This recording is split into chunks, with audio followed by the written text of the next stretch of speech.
Good afternoon. Thank you for joining today's QCDR webinar. This is our 6th installation in our webinar series. Today's topic is avoiding costly errors, how to submit MIPS and non-MIPS quality data accurately. Today, again, for people who this is your first time hearing my voice, my name is Alicia Blakey. I'm an administrator here in our Quality and Safety Department. Just a reminder, everyone is joining the webinar today in listen-only mode. If you do have questions for our team, please feel free to use the question and answer feature, the question or chat feature on the right-hand side of your screen. We do ask that you connect via the computer so that you may see the presentation slides. So what we're planning to cover today is an overview of the QCDR process, as well as which would serve also as a review for our MIPS performance category requirements.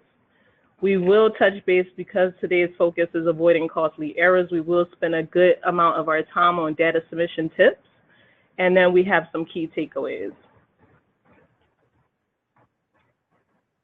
And as a reminder, PowerPoint slides as well as the webinar recording will be available post the webinar.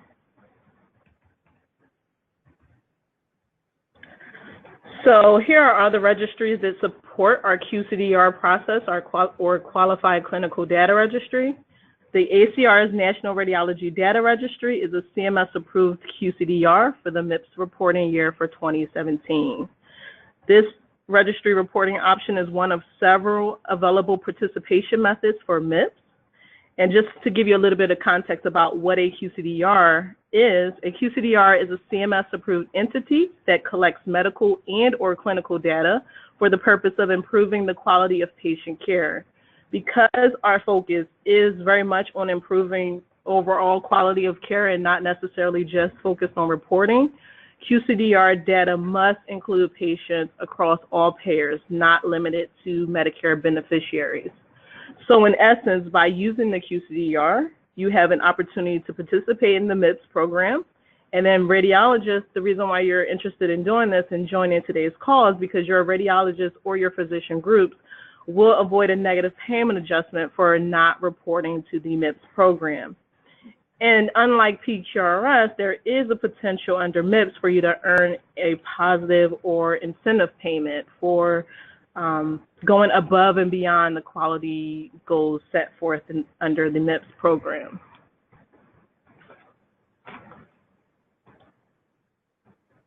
So this slide should serve as a reminder of the overview of how the QCDR process operates. So essentially, one key feature of our NRDR, or National Radiology Data Registries, is that we have portals and a web-based platform so that clinicians and groups can have complete control over your MIPS data collection and reporting process. Specifically, we have a MIPS portal that essentially will help you do 3 primary things: collect all of your data. Today, we will focus on quality measures, but understand that there are other performance categories under MIPS, such as improvement activities and advancing care information if you are, if that is applicable to your group. We essentially want you to submit this data frequently and often to our portals or NRDR registries so that throughout the year you can monitor your performance. And then the overall goal at the end of the reporting cycle, clinicians will have ability to access your MIPS portal. You'll be able to select measures and activities before the performance year reporting deadline. So this is just to summarize that you're not only giving us your data, but you should be monitoring your performance. And then in essence, we will close everything out with selection and attestation at the end of the reporting cycle. And then just as a reminder, because we are a registry vendor, and if you've used other vendors in the past, all registry vendors are required to capture data on both Medicare and non-Medicare patients. This essentially helps to make sure that you satisfy data completeness requirements. So I think it's important now we're going through an overview of the QCDR process, the registries that are available, and some of the key features, I think it's important that we transition to understanding the MIPS participation requirements.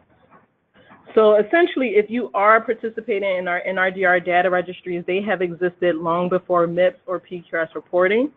So it is considered an enhancement to our existing registry portfolio. So essentially, if you do want to participate in the registries for MIPS participation, there are a few things that are required of you above and beyond your previous participation in any one of the 6 data registries. So essentially, your facility or group must have a signed participation agreement with our MIPS registry selected on your NRDR account. So if you participated in, let's say, for example, NMD since 2010, we were not a QCDR at that time frame, but if you were now interested in using any of those quality measures to satisfy MIPS, you would go ahead and modify your existing registry account to account for the MIPS registry. In essence, in addition to all the paperwork and your account setup, we do need your physician's NPI and their tax information. And I would say that the safe bet is to make sure that this information is added to all accounts. So corporate accounts, master accounts, child accounts. If you have multiple facilities, make sure that this information is captured somewhere in your portal. We want you to monitor, just a reminder, to monitor performance feedback, reports, and or the MIPS portal throughout the cycle. As a QCDR, we are required to give you performance feedback at least quarterly. And I would say with the MIPS portal, if you do submit MIPS quality measures, you can, that information is more frequent than quarterly. And we'll cover that in a little while. And then lastly, we know that by this time, some of our audience is still broad as far as looking at the registration and attendance reports. Some people are new to registry reporting. Some people are not participating in QCDR as of right now, because based on our numbers, I think we have somewhere between 92 or more groups participating, and we will definitely expect to see those numbers increase. If you are still deciding to use the QCDR, remember your account, you need to modify it or have an account if you do not with NRDR. And we ask that you please do this by October 31st of 2017. Primarily, we want to make sure that we understand your intent to use our registries for MIPS reporting, and then we want to make sure you have some data submitted to our registries by this time. QCDR participants can submit data for 3 out of the 4 performance categories, so it's very important that when you are deciding to use the QCDR, you want to focus on quality measures as well as improvement activities, and the only MIPS performance category that does not require data at this time is the cost category, because it's not affecting any clinicians for 2017 reporting. And then lastly, before I transition off of this slide, is just making sure that for MIPS participation, groups can decide if you want to do individual reporting or report as a group. The prior terminology was group practice reporting option, or GPRO. We do ask that if you are interested in doing group reporting, that you indicate this in our NRDR system, as well as later on, we're going to have functionality in our MIPS portal so that if you had not previously indicated that you wanted to do group reporting, that opportunity will be open to you until the end of the performance period.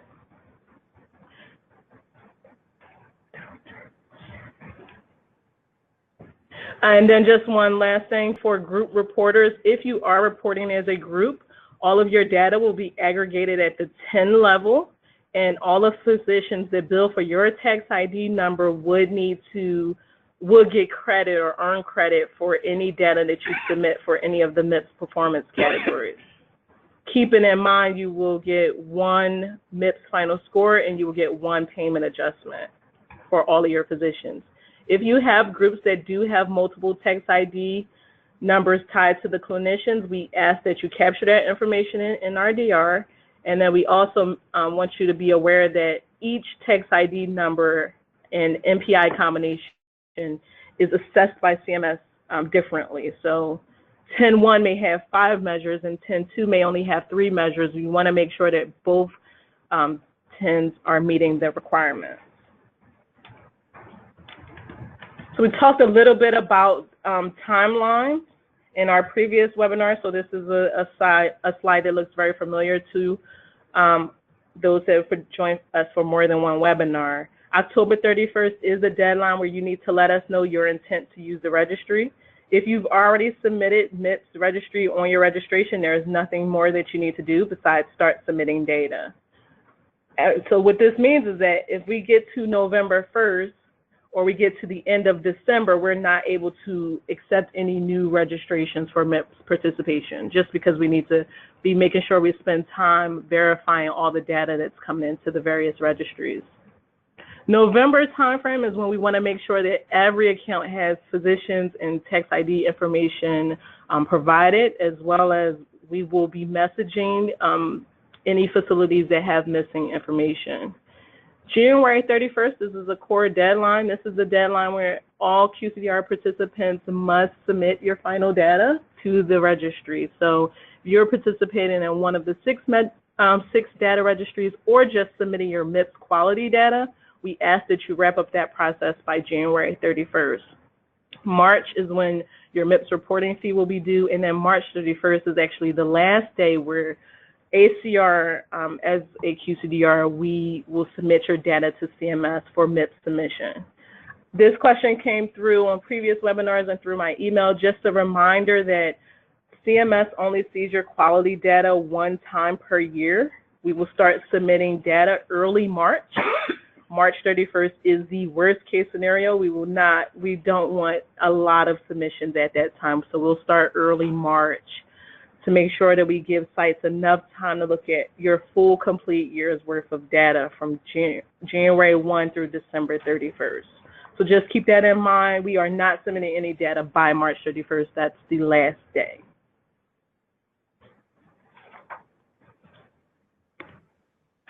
High-level QCDR process, I'll just cover this very quickly. You need to know if you are interested in using the QCDR, you need to first look at our measures that we support under the QCDR and also look at the list of improvement activities, and that'll help you determine which of our registries are appropriate for you. Step 2 and 3 is very simple. Give us your physician's information and give us your text ID information. We do want to make sure all your data is being attributed to the right clinician or the right groups, and you, in fact, expect or see the right amount of measures. And then start submitting your measure data throughout the year. At any time, you do not need to wait for ACR staff, or you do not need to wait for announcements. Go ahead and follow the registry data submission processes, and we'll go through those later in today. And then lastly, we just want step 5 is for you to monitor your performance data throughout the year. We have a few things that you can do, you can use to monitor your data is our quarterly QCDR preview reports, as well as you can log into your MIPS portal. In that portal, we'll show you any MIPS or non-MIPS measures that are attributed to your clinicians.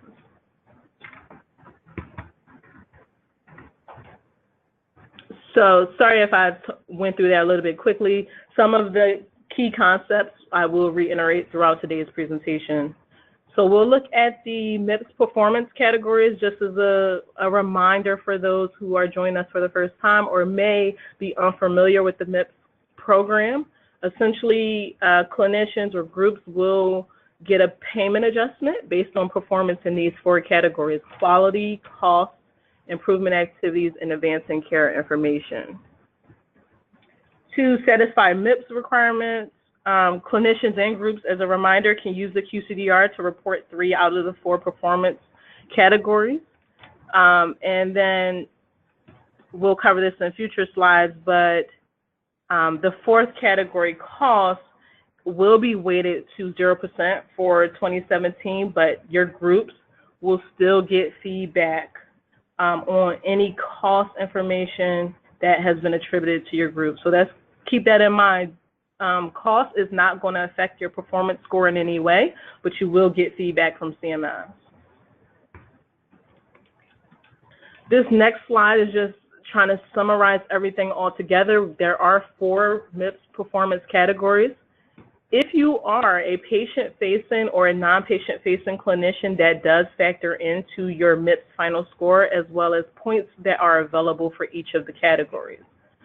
So in essence, if you're a non-patient facing clinician, if you focus on this third column, sorry about that, quality would be 85% of your score, primarily because for advancing care information, 25% is available, but non-patient facing clinicians and hospital-based radiologists have been automatically exempt from that category. So your primary focus, or where you would get the most value, would be to report quality measures and or improvement activities to help you achieve a 100% goal.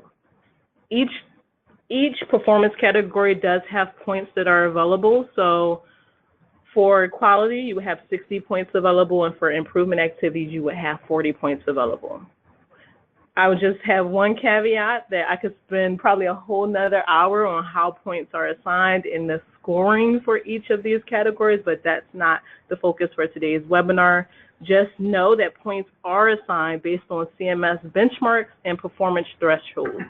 That information is communicated on the qpp.cms.gov website, as well as the information is existing inside the MIPS portal under your performance report tab.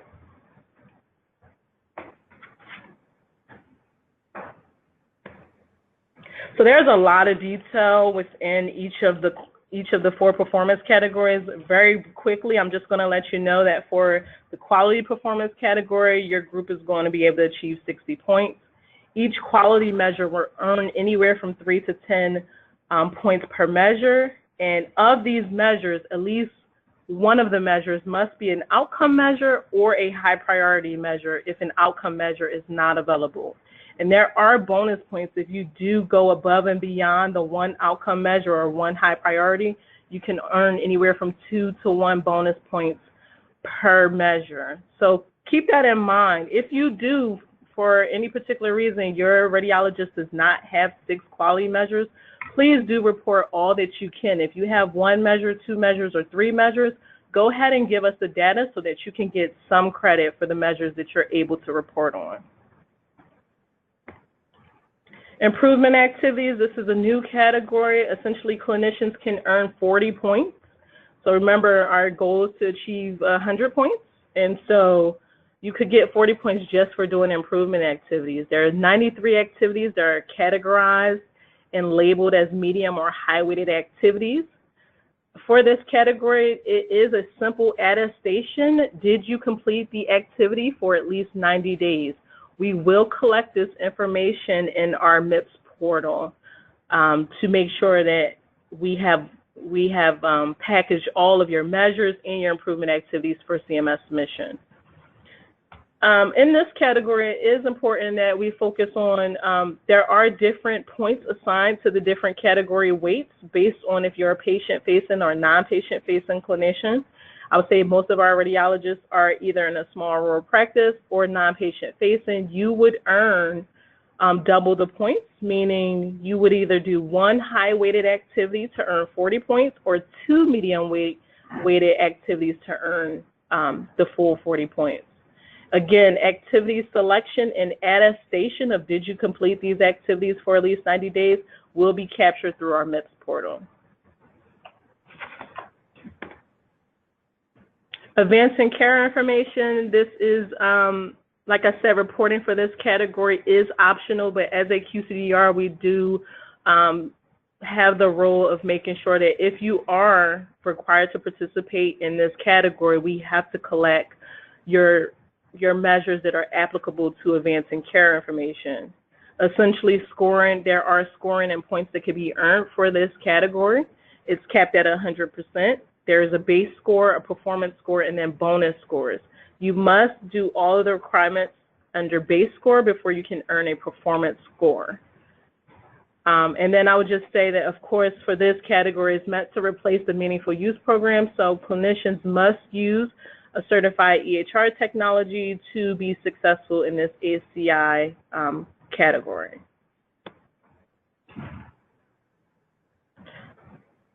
So it's important for us to spend some time to talk about the different MIPS participation options for 2017.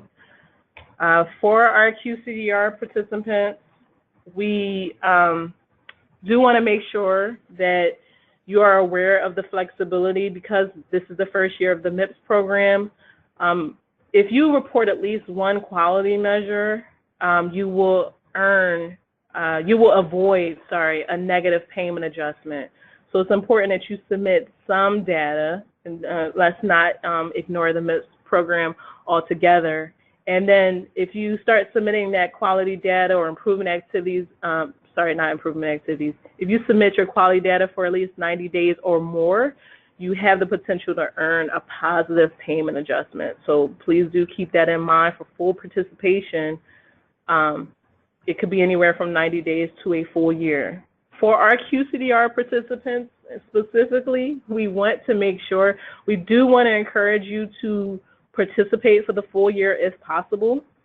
But in our MIPS portal, we're going to be building functionality because this is new for 2017. So we're going to have to know if you are doing 90 days or a full year. So we'll capture that information.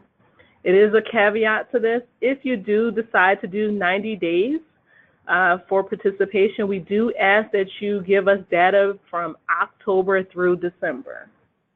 So we had to make a firm claim that if you are doing 90 days, it would be very hard for us to monitor that if you did 90 days in the beginning of the year, 20 days at the middle of the year, and then you did nothing at the end of the year. So we are letting you know that the performance threshold, if you do 90 days, we will only account for exams or data for the periods October through December.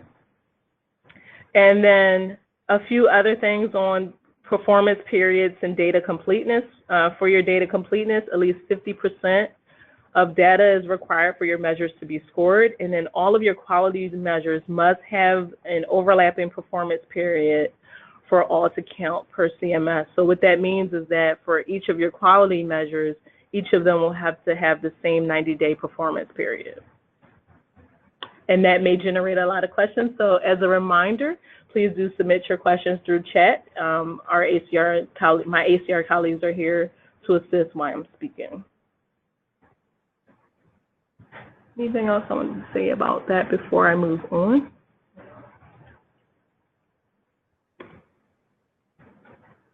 So here is the essence of why we're actually here. Well, not why we're actually here. It's important that everyone understand how the QCDR operates as well as the MIPS reporting requirements, because that's going to tell you or set you up for success so that you make the most of your use of the registries and maximize your MIPS final score.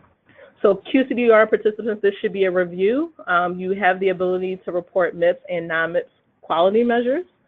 MIPS measures are submitted via Excel or text file uploads through our MIPS portal. Additionally, if you work with any of the major billing companies or vendors, we do have web services that are available also. And the same is true for non-MIPS measures. But just understand that non-MIPS measures are submitted through the relevant process for each registry, and so data submission methods do vary. As a reminder, ACR, we do recommend that you continue to monitor your performance and submit data frequently. What we're trying to avoid is a lot of last-minute data coming in at the end of the year. And by end of the year, I mean November through December timeframe. Registry participants, you receive quarterly QCDR preview reports, and you also have the ability to review both your MIPS and non-MIPS measure scores and performance through our MIPS portal. And at any time, if you're wondering what are the templates, how do I format my file correctly, we do on our QCDR website, www.acr.org/QCDR. We do have a wealth of information under how to submit data. As a reminder, data submission deadline is 1/31/2018.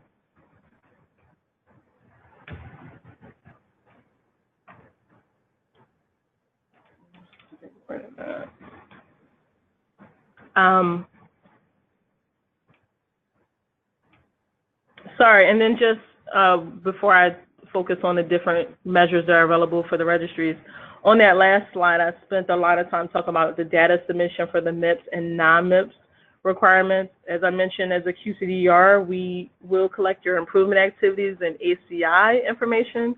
So our team is still working on building functionality in the portal to capture that information.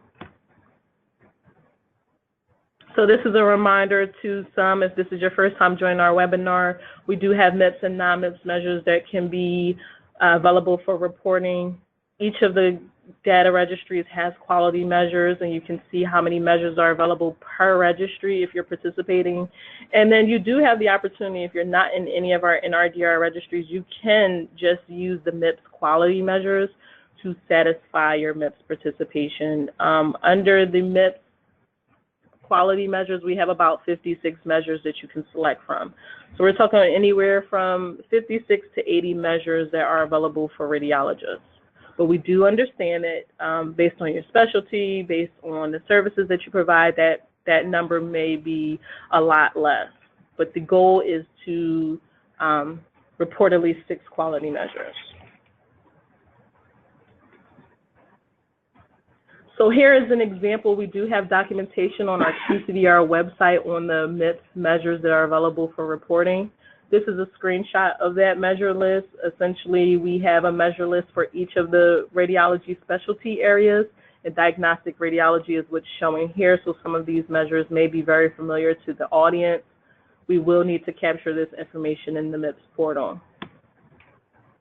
And then here, and then what's to the right of your screen is a display. We do have 24 non-MIPS measures that could be used for MIPS participation. And because we have different data registries and different data submission requirements, we have a document that's available on our website that outlines what's the denominator, what's the numerator, and you want to pay attention to that information so that you can make sure you're giving us the right data and that we calculate your measures accordingly. I think that's fine. So MIPS Portal, I mentioned MIPS Portal a few times to access your performance data. This is also the place where you will upload your MIPS quality data to our registry. Essentially, you would log into your NRDR portal.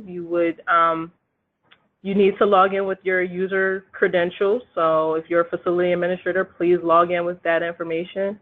Once you log in, you're going to select MIPS Participation Portal, and then you will need to select Data Collection and Report so that the MIPS portal can actually open for you.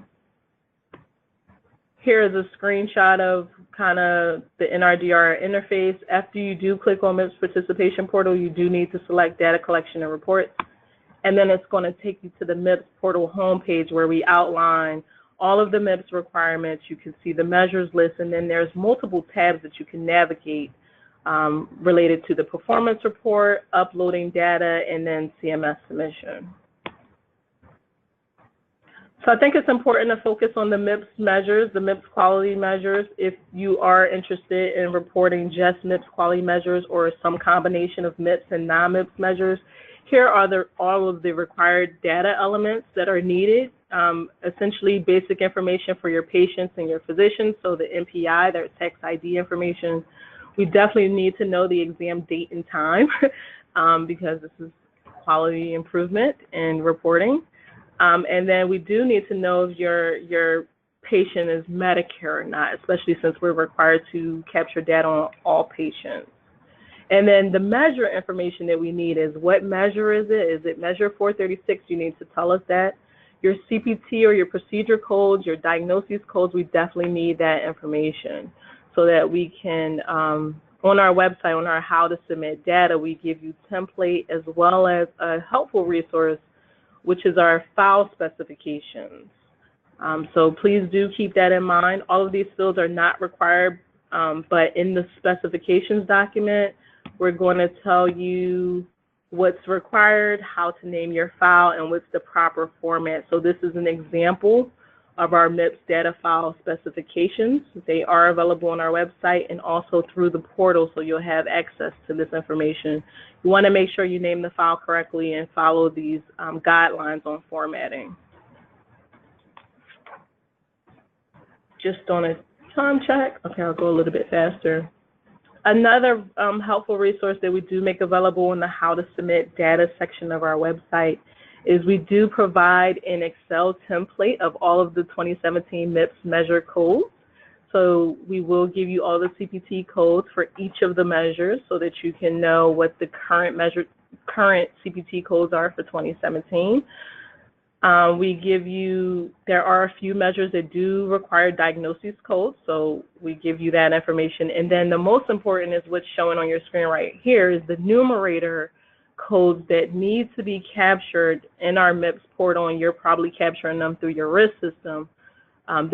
This information right here tells us whether or not the clinical action was captured, and if you are meeting performance or intent of the measure. So, and definitely if you have not met performance. So your numerator code, it is required in the Excel template, and we do ask that you give us the CP2 category 2 G codes that will help us identify if your performance was met or not, because then in your portal, we're going to be able to calculate that rate for all of your physicians, and you'll be able to see it by text ID. So let's go ahead and make good use of these resources. And then this is just an example of what the MIPS data file would look like to make sure that errors are not rejected. You'll have your patient's information. You'll have, if they're a Medicare beneficiary or not, your measure number and your CPT code. So this is what it should look like. One of the key features of the MIPS participation portal is actually uploading your data, and then most importantly, monitoring that data. So MIPS data files can be uploaded to the portal. You should review the status of your upload file. It's either processing, successful, or pending or rejected. So we want you to monitor that frequently. And then just understand that when you do upload a file, it takes 24 hours for us to process that file. So if you upload a file on Friday afternoon, you would have to check back on Saturday to make sure that that file was successful or not. So do keep that in mind. I get a common question, how do I access the MIPS portal? And then I uploaded the data, and when am I going to get feedback? All of that is available to you electronically, and I wouldn't want you to submit anything to the NRDR team that may be delayed given the time that it's sent, when you can just log into your portal and view that information. So here's an example. It's very important that we understand that after you get your file status, if, let's say, for example, a lot of your records have been rejected. So this is a screenshot, this top one is a screenshot of how many records were in your file, if any were rejected, and if any records were updated. We ask that you check this information. There's a nice last column called Action. If you right-click and download your log file, and this is very helpful if you have errors, then the second screenshot that you will see, in the last column of that Excel file, which would be column P, you get an exact explanation of why records were rejected for each of the records. So please do make use of downloading your log file if you do see a significant number of records that are being rejected. In order to fix these problems, you would essentially create a new file correcting all of the rejections and then upload that to the system. Just the rejected or the error messages, the ones that have error messages, you would re-upload to the MIPS portal. So the fun part. So here are some common MIPS data submission errors that our team has noticed. So the first one is that in order for facility administrators or your various roles at your organization are working on your quality data, it is required that in order for you to upload any MIPS data to our system successfully, your physicians do have to be registered to use the MIPS portal. So that is required. Essentially, if you uploaded a MIPS file, and let's say the MPI, you have the MPI information, but you get an error message that says your text ID information is not valid, that means that we need you to go into your NRDR portal or platform and add your text ID information so that those records are no longer rejected. So please keep in mind that portal registration is required. Understand also with any of the quality measures, there are detailed specifications on how to report the quality measure, what the intent of the measure is, as well as the proper codes and the numerator options to tell us if performance is met or not. So please be mindful of the MIPS measure specifications. They are included in our 2017 MIPS supported measures document on our website. So we want you to make sure that you're viewing specifications documents as well as our templates that we have available on the website, because that's useful information to make sure that you have as many successful records that are processed as possible. Another thing that we noticed too is that sometimes the file name is incorrect. So on our specifications document, we do give you we give you a preferred format for naming your file correctly. So this is just here for your review. It would be MIPS _ the year, the date, and then also it has to be time stamped. One important note is that for uploading your MIPS documents, yes, we do want you to do it frequently, but we understand that some people may be able to do that. So there are file size limitations. So let's say you're an administrator, you're responsible for managing this account, and you realize you didn't submit any MIPS quality data. We want you to get that information to the registry, but we don't want your file size to be so large. So if you do use, we have two templates, an Excel template and a text file. If you do have an Excel file, you can put anywhere from 10 to 20,000 records per file. Anything larger than that will reject. I had a site that had 70,000 records in their file, and they were actually not even given a log file because the file size was so large. So once they broke up that file and resubmitted it to the portal, everything was accepted. So just keep that in mind on file size limitations. And then downloading your log file is definitely important, and then monitoring the QCDR webpage so that you can download those templates under how to submit data. So I spent a good amount of time on the MIPS quality measures. Another component of measures that are available to you if you are a QCDR participant is using our non-MIPS quality measures. Non-MIPS measures are developed by the ACR and may be more meaningful and applicable to the care radiologists provide. Data for non-MIPS measures are submitted through the relevant registry processes for each registry. So data submission does vary if you're in a dose index registry or if you're in LCSR, lung cancer screening registry. We will be collecting different data fields, but then also the instructions will be different. There are a total of 24 non-MIPS quality measures that are approved for the QCDR, and they span across all 6 of the data registries. You do not need to participate in all 6. You can participate in the ones most relevant to you. And then just keep in mind that your goal is 6 quality measures. It can be any combination of MIPS or non-MIPS measures. For the non-MIPS measures, because we do have 6 data registries, I do recommend that you log into our acr.org NRDR webpage and then click on the relevant registry name, and you'll see all the core documents as far as data dictionaries, templates, and any other software requirements that are needed.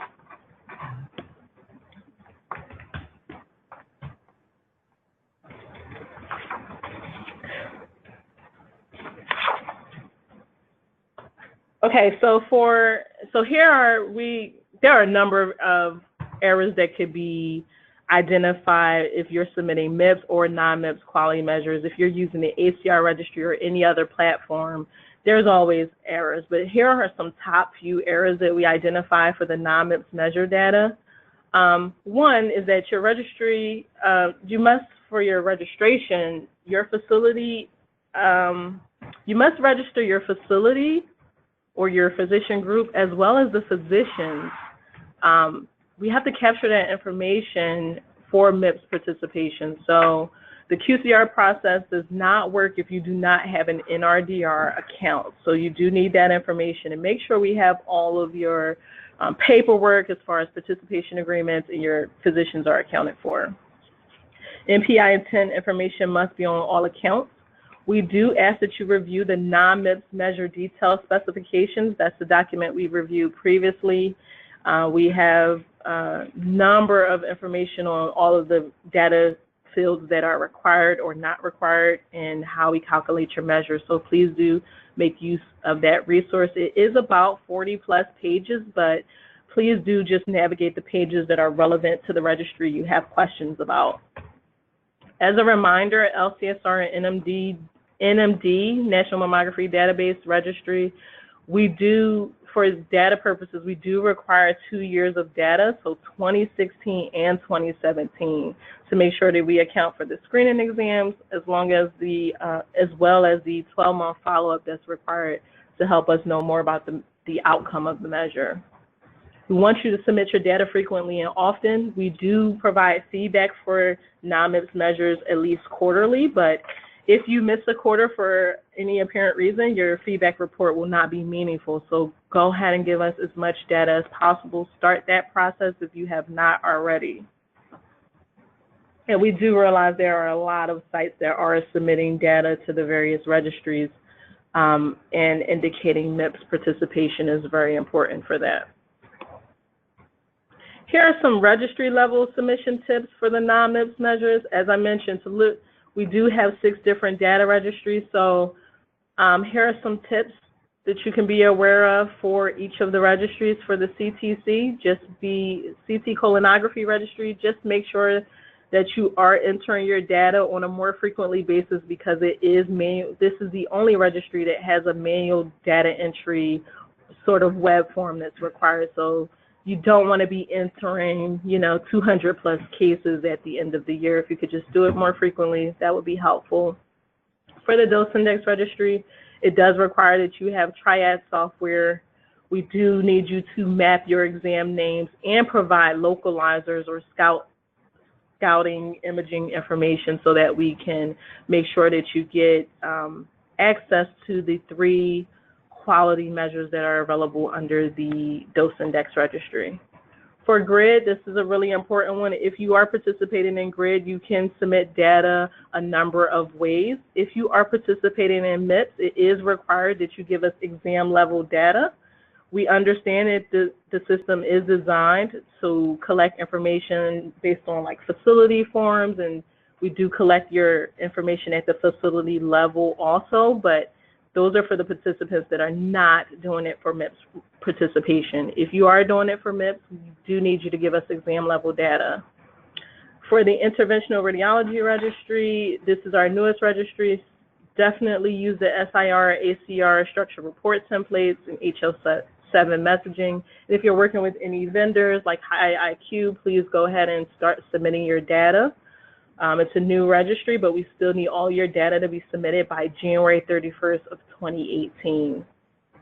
And just another gentle reminder that lung cancer screening and national mammography database, because it's screening exams, we need 2016 screening exam information with the 12-month follow-up. So you're looking at data from last year will be calculated to identify if these measures are available for your physicians. And then here is also a helpful resource at the bottom of this slide. If you have more details about data submission requirements, we have a data submission table that outlines all of the registries and what's required. I'm going to get just a sip of water. I feel like I'm losing my voice a little bit. So we cover a lot of information in today's webinar, but some of the key takeaways is just to make sure that you register your facility or your group and your physicians in NRDR for MIPS. We do have registry participants that are participating in the registry and not for MIPS purposes. So if you do want to do that, you do need to let us know. Understand your measure specifications for MIPS and non-MIPS measures. It's very important to know the numerator and denominator statements, the intent of the measure, because these are critical to let you know, do you have the right amount of data that you're providing to the registry so that you can qualify for using those measures for CMS submission. Review the various data submission requirements and processes. Monitor your MIPS portal to view exam counts and performance data.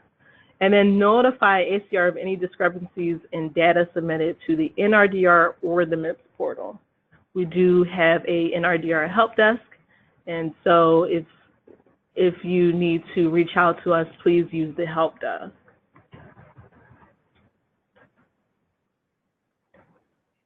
So for the quality payment program, I mean, because it's also MIPS is new for 2017, it also has some key features of existing quality programs such as PQRS and the value modifier. We wanted to build a web-based tool, so we have a MIPS measure calculator that you can use.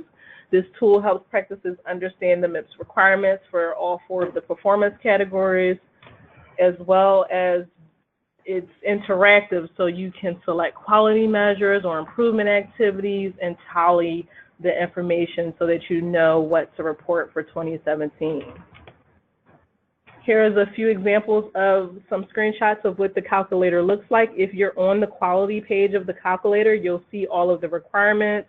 You'll see information about bonus points and how things are calculated, and then we'll tell you how many outcome and high priority measures you have. And then we give you details on both MIPS and non-MIPS measures, so you can see that you'll see like the fluoro 145 measure, and then you also see anything AC-RAT is our non-MIPS measures. So keep that in mind, that all the measures you can tally and play around with this tool. We're continuously enhancing it so that it gives you real-time feedback while we update our MIPS portal or any other web-based platforms that we use. The newest enhancement to the calculator is actually the Improvement Activities tab. You can now see a list of all 92 activities. You can see information on ACR suggested activities. You can tally by high priority or medium weighted. So please do make use of this resource. And then I want to make sure there's enough time for question and answer, so I'll just go over these important updates really quickly.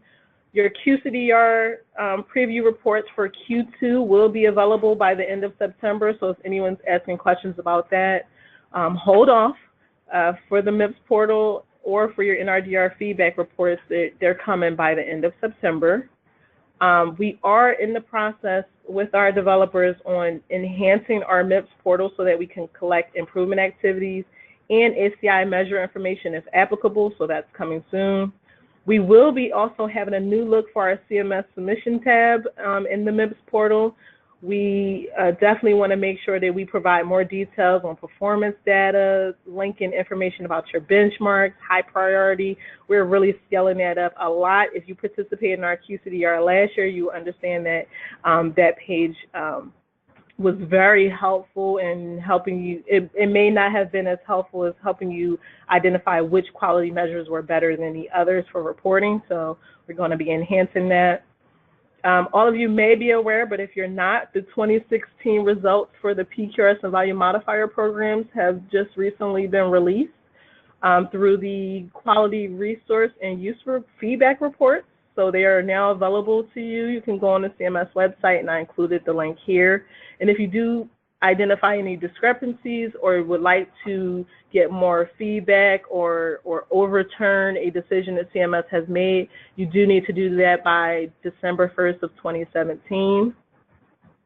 The last bullet is subscribing to the QPP listserv. I include the link here. It will give you timely updates on MIPS, all of the performance requirements, any documentation, fact sheets, so please do sign up for that. And then lastly, and we haven't spent a lot of time on this, but for 2016 quality data is also available on Physician Compare. Physician Compare is the public reporting arm of the quality programs at CMS.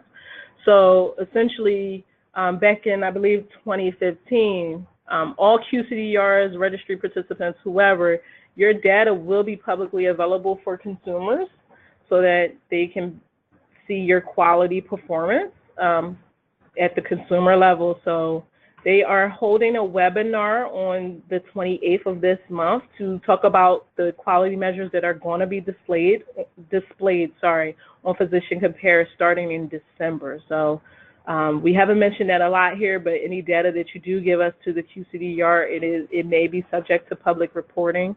Not every quality measure will be subject to public reporting, but you want to be aware of that. Here are just some websites and resources. We have a number of websites. Our QCDR page is the primary page if you are a QCDR participant. We have registry pages.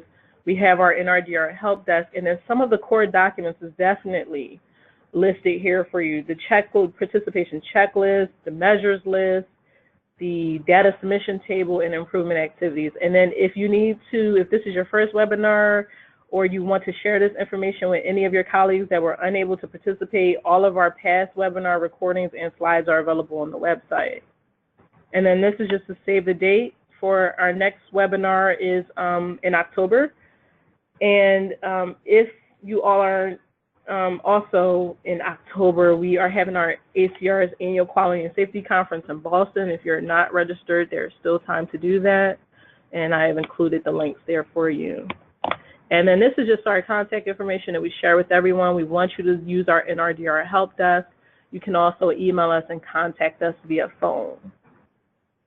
Sorry, that was a lot of content to cover, but I have to make sure that it's broad enough for the amount of participants that are still deciding to use the QCDR or not, and for helping sites that may not be familiar with all of the MIPS reporting requirements. So now we're going to turn to question and answer. All right. We've got a person with their hand raised. That's Lainey Beatty. And Lainey, if you still have a question, I'm about to unmute you and you can ask it. Give me one sec. All right, you should be unmuted. Can you try to talk? Yep. Hi, how are you? Hey, good. Hi, good. Good. So I tried uploading a file. It was rejected because our TIN number was lacking a 0 prior to the number. For some reason, it just it wasn't captured. So we downloaded it. It stayed there. It stays in that little area that says that it was denied. I'm wondering if we got our information back. The 0 is captured now. So what I want to know is, does the file need to be renamed in order to upload it again? And is there a way that we can remove the file that wasn't updated or that didn't update accordingly?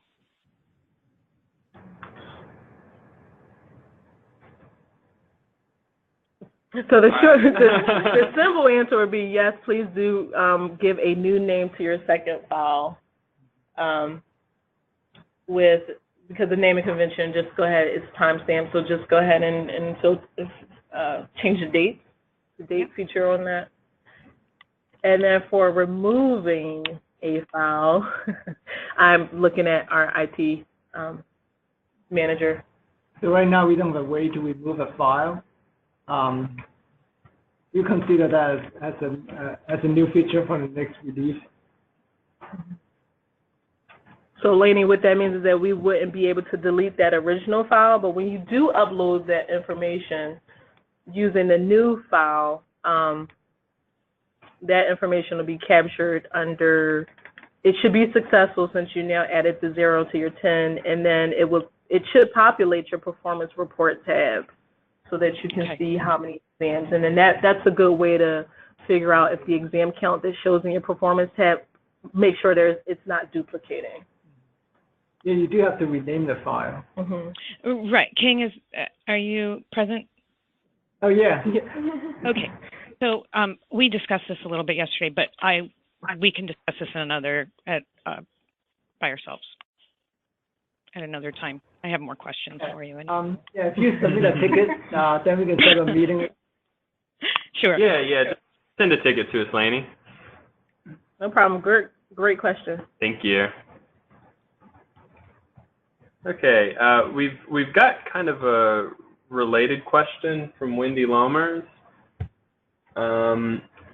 She's asking, does the NRDR use the unique exam number to identify exams that you later update with different data? I'm trying to be sure that we understand how to update data without duplicating it. That is why we have always done it once at the first of the year. it would help to understand what you know, how you know what to add versus what to replace. So, Wendy, the unique identifier for a record is the exam date, the patient ID, exam, the CPD code, the NPI, and I think there's one more data element.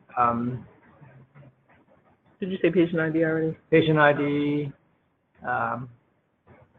Exam unique identifier, maybe? No, we don't use the exam unique identifier as in identifier because different system may produce the same ID, so we cannot use that to do the update. So if you send another file with the same patient record, meaning same exam day, same patient ID, same physician, same CPD code, then whatever is uploaded before will get updated.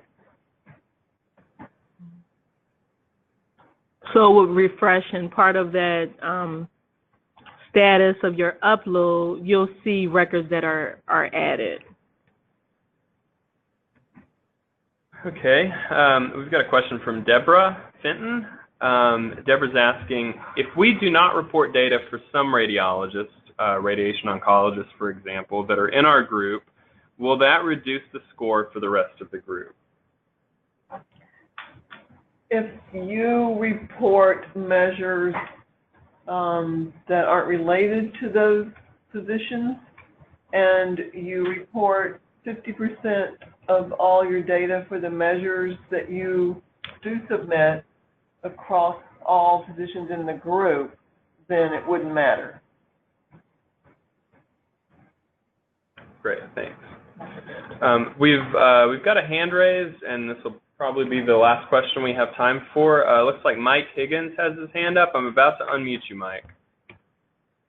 Are you there? I'm here, yes. Can you hear me okay? We can, thanks. All right, great. I have a question from the vendor perspective, if that's okay. Sure. So we have a product that allows clients to capture their quality measures that pertain to radiology. I'm trying to figure out, in working with the ACR, how we'd be able to submit that data electronically to the NRDR on behalf of our customers for attestation. Are those, what type of data? What are they, MIPS measures or one of the registries? What exactly? Specifically MIPS measures, yeah, the 13 quality measures in particular. You can, on behalf of your clients, you can create text files or Excel files and upload them. They would have to upload. I saw that Nuance and one of the mammo vendors, I can't recall, are able to submit electronically as a value partner with. Finished. Yeah, we weren't finished. We're getting there. You can also set up web services to submit that way. Probably what you're referring to. So you just contact near-dear support at acr.org. We can talk about that. I've sent a few emails there. I haven't gotten a response yet. Is there a long turnaround time, or is there a better way to get in touch with somebody? It may take 24 to 48 hours, depending on what the question is. Did you submit it to near-dear support? I did, yeah. I sent it to the support email address on the website that you're looking at now, probably once a week for the last few weeks. I haven't heard anything yet. So. All right, we'll take a look at that. All right, appreciate it. Thank you, guys. Mike, if you want to send that to me directly, I'll make sure somebody gets to it. I'm Zach Smith. My email is csmith@acr.org. Yeah, and then with the ticket. Cool. All right, Thanks, I will. Mike. Thank you. Do we have time for one more quick question? Well, yeah, I guess. Well, let's talk about the NMD data or LCSR data, because there's several questions on that.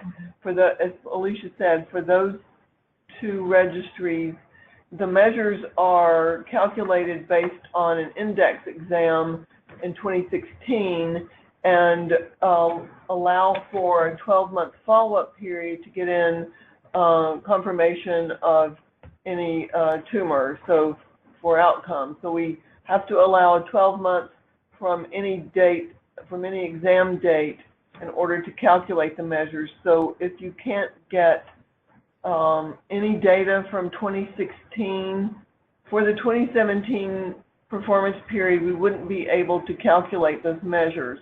But if you can get at least partial for the 2016, we might be able to do some of that. And one last question from Vicki. Vicki's asking, as a facility NRDR administrator, we've only had to add physician NPIs to the LCSR. To participate in MIPS, do all registries require adding physician NPIs? Yes, under the managed physician. Yes, Vicki, under the managed physicians tab, you do need to add your physicians, and that's the same place where you enroll them in MIPS participation. Although, just to be clear, you don't have to do that for every single registry, if that's what you're asking. It's just the registries that you're submitting data for. Okay.